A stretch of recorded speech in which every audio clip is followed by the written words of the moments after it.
ایک فقیر تھا، ملنگ درویش، اللہ کا بندہ. اس کی عادت یہ تھی کہ اپنے ڈیرے پہ آنے والوں کو کھلاتا، ان کو پلاتا، ان کی ضروریات کا خیال رکھتا، لیکن کوئی مالی آسودگیاں نہیں تھی. ہوتا یہ تھا کہ بعض اوقات لوگ آتے تو ادھار لے کر کے وہ لوگوں کو کھلا دیتا. خیر، چونکہ فقیر کا مزاج یہ ہوتا ہے کہ لوگ آئیں اس کے ڈیرے سے کھائیں. بابا بلے شاہ نے بھی کہا تھا نا، اٹ کھڑک کے دکڑ بجے تتا ہووے چلا، آن فقیر کھا کھا جاون راضی ہووے بلا. یہ فقیروں کا مزاج ہے. تو جو بھی آتا اس کے ڈیرے سے کھاتا اور وہ ادھار اٹھا اٹھا کے لوگوں کی ضروریات کو پورا کرتے رہتے. وقت آخر آ گیا، جن لوگوں نے ادھار دیا تھا وہ سارے تقاضا کرنے آ گئے. اب بابا جی کو کیا فکر لاحق ہے کہ یہ میرے مہمان اور میں ان کو کچھ پیش کرنے کی صلاحیت نہیں رکھتا. ایک بچہ تھا، وہ کچھ سامان بیچ رہا تھا، پتیسا بیچ رہا تھا یا کوئی اور چیز بیچ رہا تھا. اس نے گلی سے گزرتے ہوئے آواز لگائی، خادم کو کہا سے بلا کے لاؤ. کہا تم بیچ رہے ہو تو میرے مہمانوں کو کھلا دو. بچہ بڑا خوش ہوا کہ میں سارا دن گلیوں میں گھوم کے یہ پتیسا بیچنا تھا، اب یہ ایک جگہ ہی سارا فروخت ہو گیا تو یہ تو موج لگ گئی، میں جلدی گھر چلا جاؤں گا، میری ماں خوش ہوگی. تو سارا ان مہمانوں کو کھلا دیا گیا. اور اس کے بعد کہا بابا جی پیسے؟ کہا تم بیٹھ جاؤ، جب ان کو ملیں گے تو تجھے بھی مل جائیں گے. وہ بیٹھ گیا، 2 4 10 منٹ بیٹھا تو بچہ تھا پھر کھڑا ہو گیا، بابا جی پیسے؟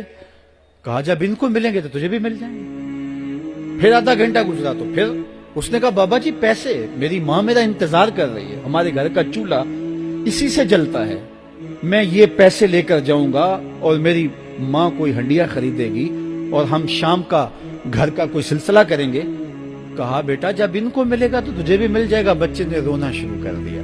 یتیم بچہ تھا، اس کا سارا آسرا یہی تھا. اس نے رونا شروع کر دیا. جب بچہ رویا اللہ کی رحمت کو جوش آیا. کوئی مرید نذرانہ لے کے ان بزرگوں کے پاس آ گیا اور اشرفیوں کی بھری ہوئی تھیلی پیش کی. وہ اتنے پیسے تھے کہ اس بچے کو بھی دیے، جتنے لوگ آئے تھے سب کا قرض چکایا. کہا جاؤ گھروں کو. تو سب نے کہا بابا جی ہم صبح سے بیٹھے ہوئے تھے تو یہ نذرانہ دینے والا صبح سے نہیں آیا تو اب کیسے آ گیا؟ کہا صبح سے تمہارے اندر کوئی رونے والا نہیں تھا، ایک رونے والا آیا تو باقیوں کا بھی کام بن گیا. بعض اوقات کسی ایک شخص کی وجہ سے باقیوں کی خطائیں بھی معاف ہوتی ہیں. آج ہم اجتماعی طور پہ تا حد نظر اندر باہر اوپر نیچے اتنے لوگوں کے ہجوم میں اللہ کی بارگاہ سے یہ توقع رکھتے ہیں کہ مالک اتنے ہجوم میں کوئی ایک تو ہوگا جو تیرا لاڈلا ہوگا، کوئی ایک تو ہوگا جو تیرا بہت قریبی ہوگا، کوئی ایک تو ہوگا جس پہ تیری رحمتیں برسیں گی.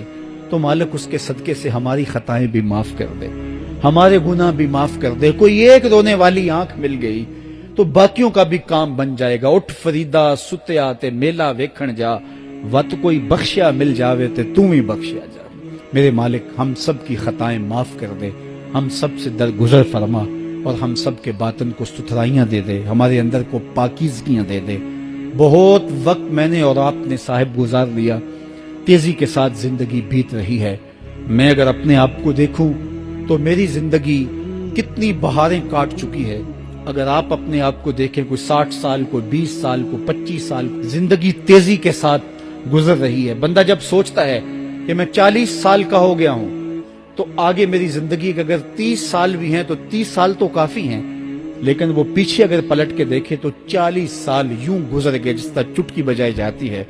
جب چٹکی بجانے کے وقت میں 40 سال گزر گئے محسوس ہوتے ہیں تو جو باقی 30 سال اگر ہوئے بھی وہ تو گمان ہے میرا، وہ تو گمان ہے آپ کا.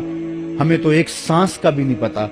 پوچھا گیا زندگی اور موت کے بارے میں کیا خیال ہے؟ کہا فجر پڑی ہے، پتہ نہیں ظہر پڑھ سکیں گے یا کہ نہیں. کہا اتنی لمبی امیدیں لگائے بیٹھے ہو. کہا ظہر پڑی ہے، پتہ نہیں عصر پڑھنے کا موقع نصیب ہوتا ہے کہ نہیں. کہا یہ بھی طول عمل ہے. ایک بولا عصر پڑی ہے، پتہ نہیں مغرب پڑھ سکیں گے یا کہ نہیں. کسی نے کہا ایک رکعت پڑی ہے، پتہ نہیں دوسری رکعت بھی پڑھنا نصیب ہوتی ہے یا نہیں. کہا یہ سب تمہارے منہوں کی باتیں ہیں. میں تو کہتا ہوں ایک طرف سلام پھیرا ہے، پتہ نہیں دوسری طرف سلام بھی پھیر سکیں گے یا کہ نہیں. کیا موت اتنی قریب نہیں ہے؟ ہم نے اپنی آنکھوں کے سامنے لوگوں کو جدا ہوتے یوں نہیں دیکھا ہے. ہم کہتے ہیں اس کی خبر سنا رہے ہو موت کی، یہ تو میں نے ابھی سبزی والی دکان پہ دیکھا تھا. لیکن جب موت آتی ہے تو ایک لمحے کا تقدم اور تاخر نہیں ہوتا. تو صاحب آئیے اپنی زندگی کو اللہ اور اس کے رسول کی راہوں پہ ڈالے. آج وقت ہے, آج موقع ہے, آج توبہ کا دروازہ کھلا ہے, کل سب کچھ نہیں ہوگا. آج اس کی رحمتیں آواز دے رہی ہیں.